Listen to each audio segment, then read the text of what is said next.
So good morning, and thank you very much to the organizers for putting this gathering together and also for including me.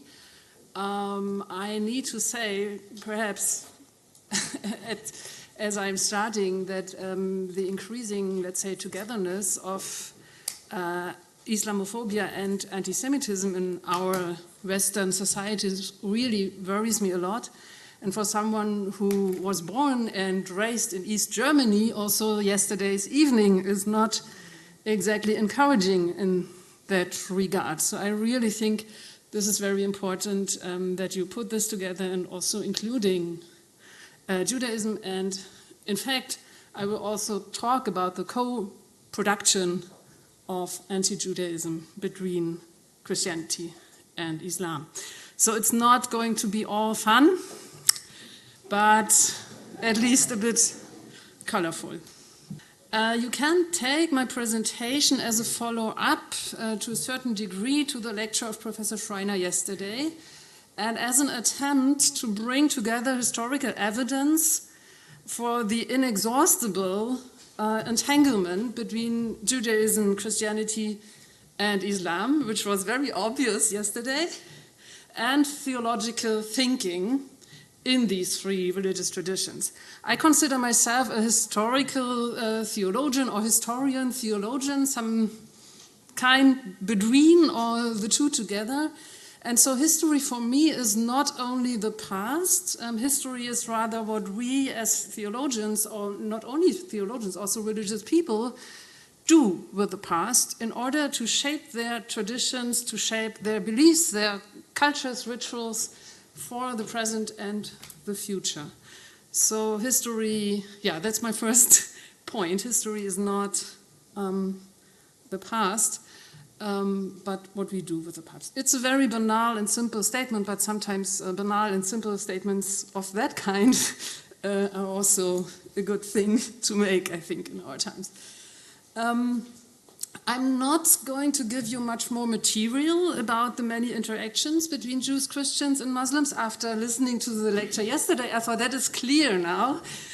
So I would rather give you two small examples, two figures of co-production.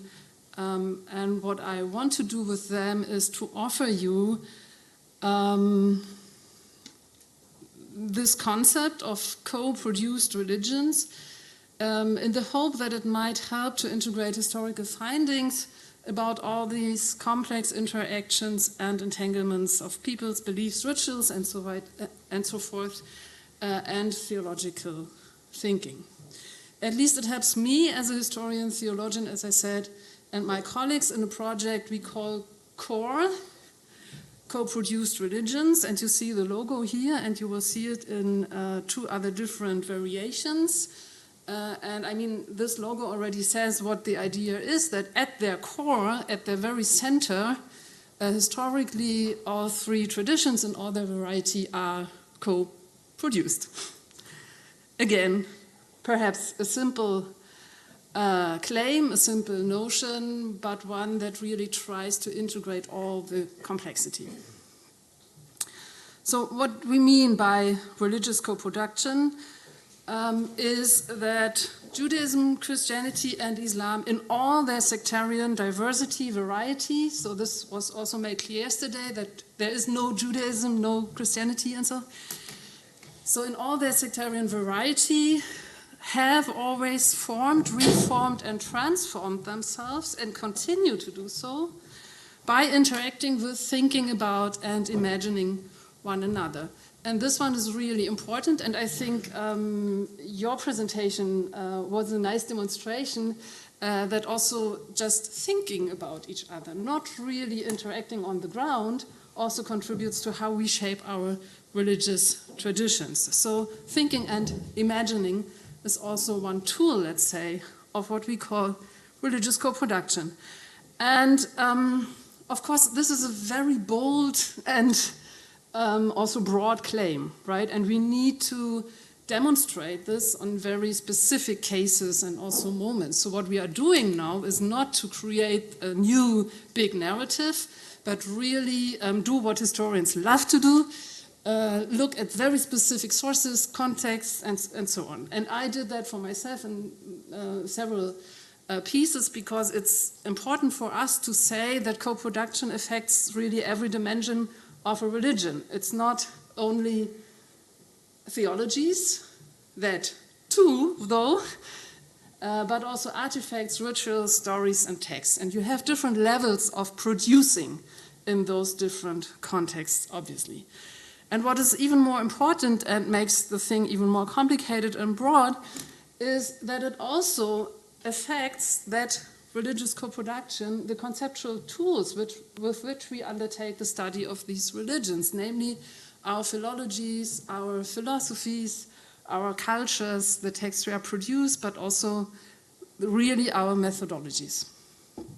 And we try to offer something like a conceptual paper in this article, which is about to appear, I hope, in the January issue of Harvard Theological Review, but it's not out yet. So, as I said, that's a broad concept, and this is the whole project. I don't mean to self-promote it, but I want to raise your attention to the website, because what we are doing there is try to really gather and collect sources and small case studies of co-production, where our postdocs and senior scholars of any kind of relevant fields and countries really take specific sources sometimes, or broader cases of theological thinking or rituals, and then try to show how these are understood to be parts of that co-production that's going on. So it's not just historical research, it's really try to figure out how we can understand in this specific context the very particular levels of co-production. So you would find that if you will use the QR code.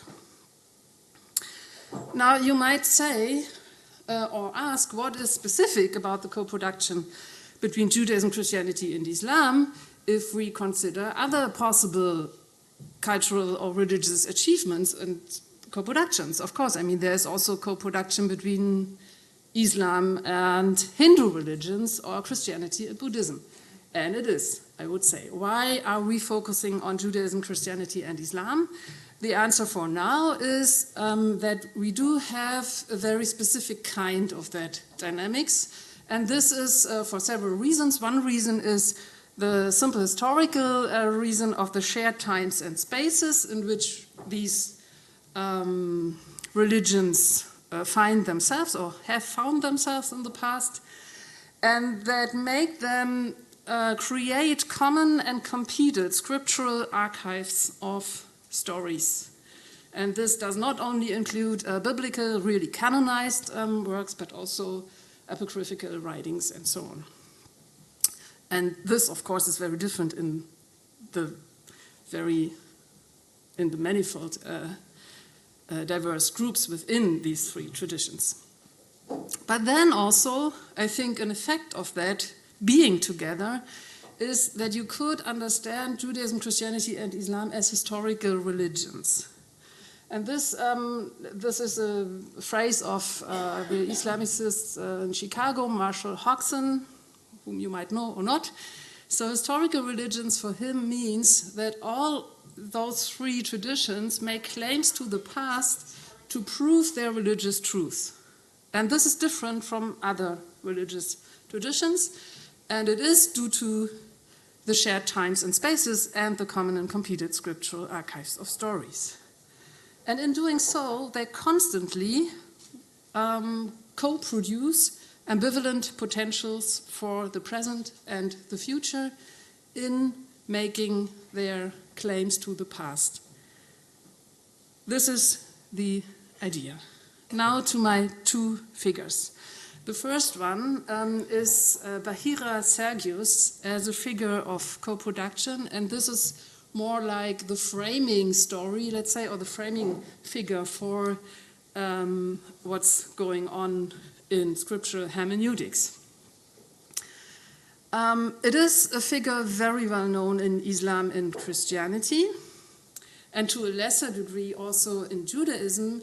And you might read a beautiful article of Roy van Firestone of 2019 to also integrate the Judaism aspect in this. I will briefly only concentrate on those two traditions and just tell you that we have a really shared and in a complex transmission story, shared narrative of a certain monk, a Christian monk, that in the Islamic tradition would be the first one to recognize that Muhammad is really the prophet, whereas in the Christian tradition he would be a heretic, mostly an Arian or Nestorian, some kind of a heretic, Sabellian, a Roman cleric, some really bad Christian, who becomes the teacher and also the mentor of the prophet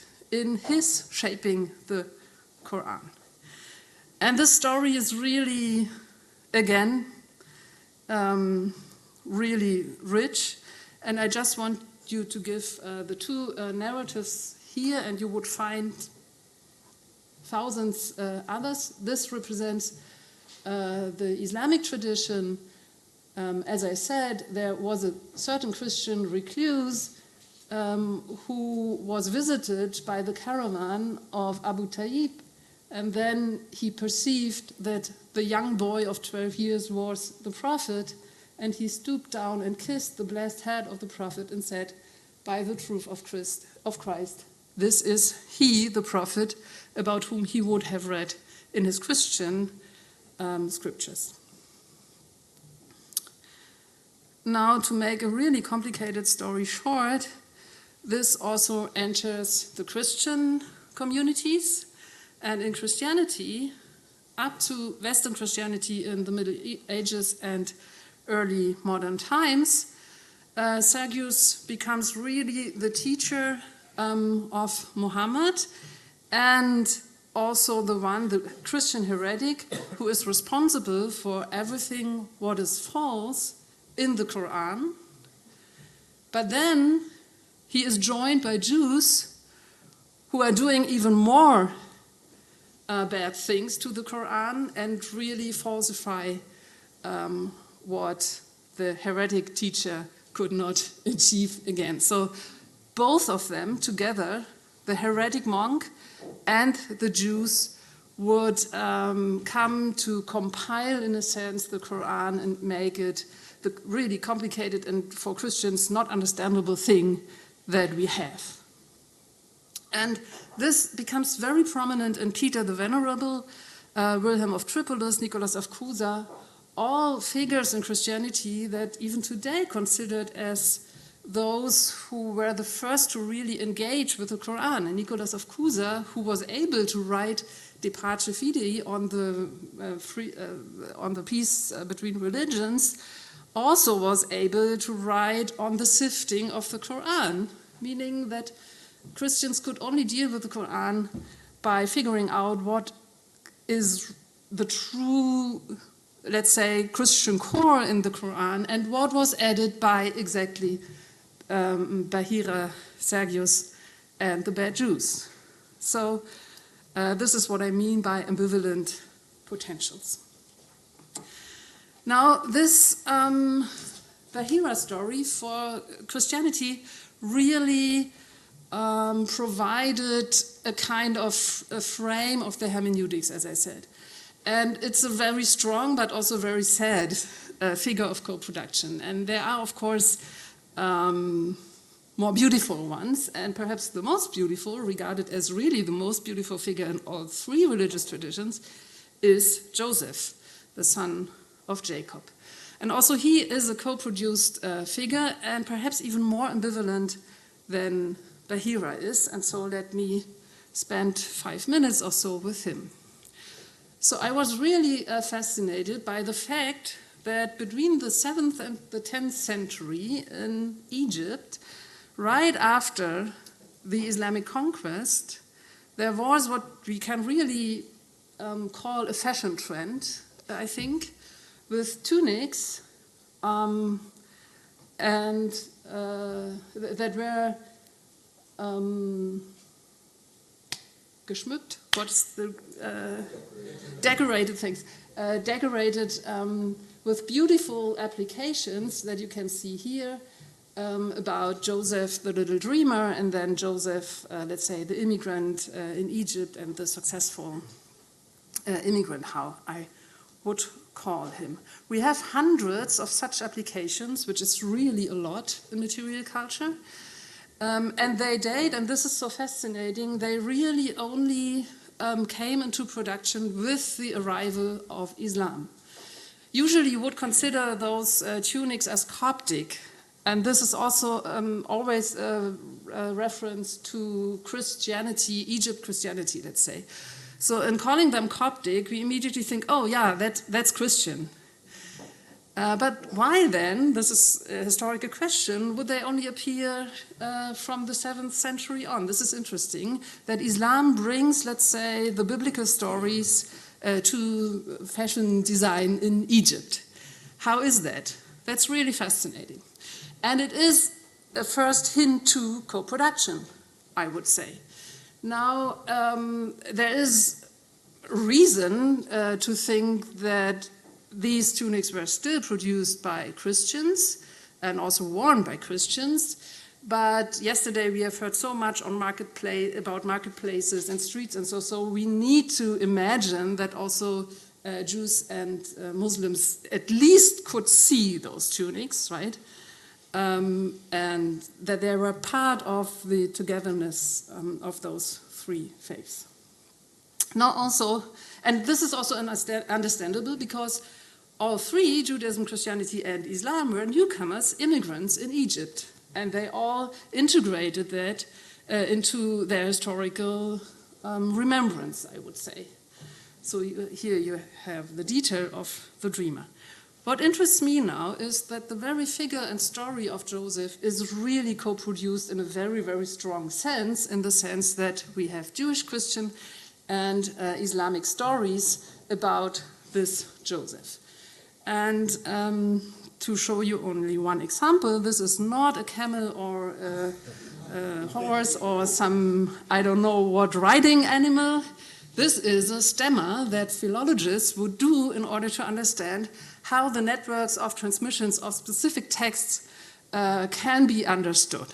I'm not saying we are even able to understand everything, and this is not only because we do have so many dots and lines, it is also because we have even more gaps in those archives, of course. I mean, but at least we can draw such nice animals here. And this is only true for one of these stories. This is true for Joseph and Azenna. So I put the camel here. And you can imagine that it's true for every of these little stories. And then we can also draw lines, and these are only those that are confirmed by philologists by now, between all of them. Now, I could have also put the signs for the three religions on that, on each of them, but that is complicated because people really discuss, is that a Jewish, by origin, a Jewish narrative, that then becomes Christian, so it's really, it's a mess. You cannot figure out what the religious identity of a specific text really is or was. This is my whole point. I don't want to bother you with details, but I want to bother you with what they made out of it. And again, it's only exemplary. But it comes to the point that my claim, and that's a bit uncomfortable perhaps, is that each of those traditions could execute, let's say, or develop their own theories, theologies of supremacy, supersessionism, in a way. So for Judaism, for instance, and this is only true for Hellenistic Judaism, I need to say, things are more complicated in rabbinic realm, but here we have clear narratological ideas about Joseph being the civilizer of Egypt, who For instance, in Joseph and Asenat really domesticates the dangerous Egyptian culture with all of their gods and so. So here is a monotheistic claim, but also a moral claim, I would say, on the side of Judaism. Then in Christianity, in this case in Syriac, in Greek Christianity, we have a kind of a sermon that is called the most beautiful Joseph, and in this sermon, very explicitly, Joseph becomes the type of Christ, and the Jews, the brothers, become the types of the Jews.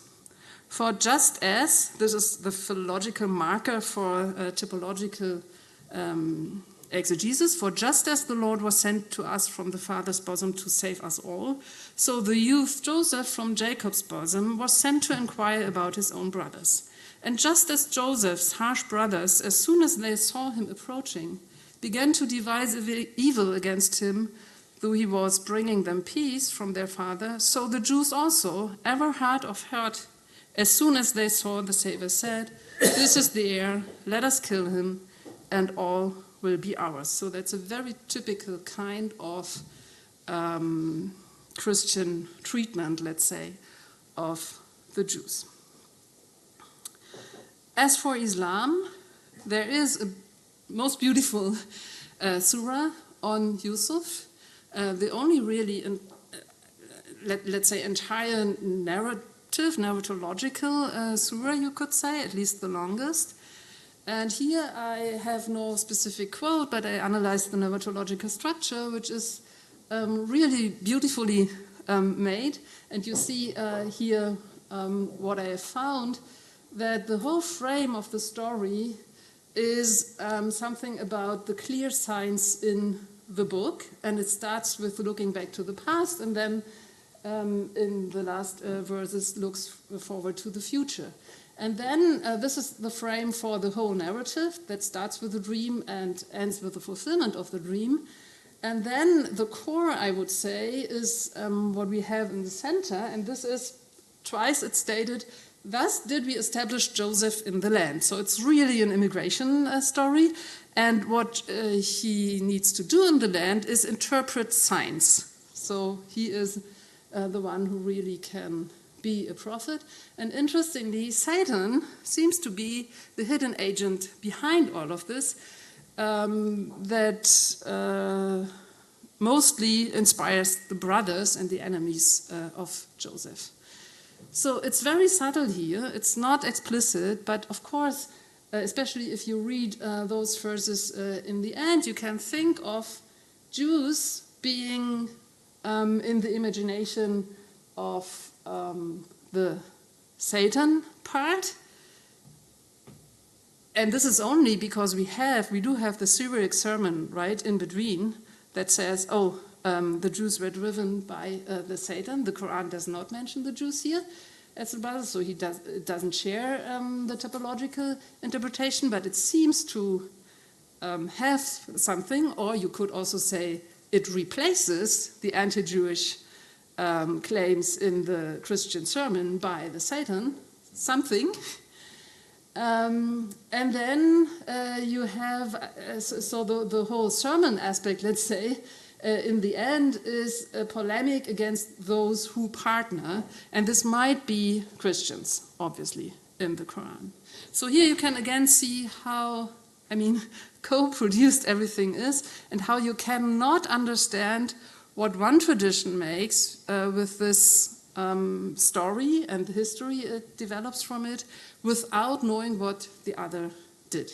Very parallel, I think, to what you have shown us with the Theoses. You cannot really understand Surah 5, right, without taking into account Christianity. And this is in the end the whole point. I could give you more and more and more examples on those figures. Actually, figures are really interesting for that, stories about specific figures. You could do that with Abraham, which is what I did, or also with Josephus and Josephine. You could do it with Jesus himself and the Toldot Yeshu, and how the Toldot Yeshu might have inspired the Quran. So there is a lot to discover. But I want to conclude now by asking the question, what does it mean, let's say, for me as a theologian? So religious traditions, at least historical traditions like Judaism, Christianity, and Islam, have a tendency to tell their own past, their own story, as Entwicklung, as development, right? Pure development, we like that. Think of the Isnad, of the chain of traditions in rabbinic literature, and think of succession lines in Roman Catholic tradition. So we really like it to have pure lines. Historical research would point to the entanglements, the Verwicklung actually, which we have seen here and even yesterday. And my question is, could theology also integrate this entanglement approach so that history would not only always have the critical point against, right, the narratives of development, of pure development, pure traditions, but could really integrate that, and how would that work? This is my question as a theologian. How can we get rid of those Entwicklungs ideas? And in the German language, it's beautiful, of course. Entwicklung and Verwicklung is both, you have to wickeln something, like the producers of the Joseph tunics.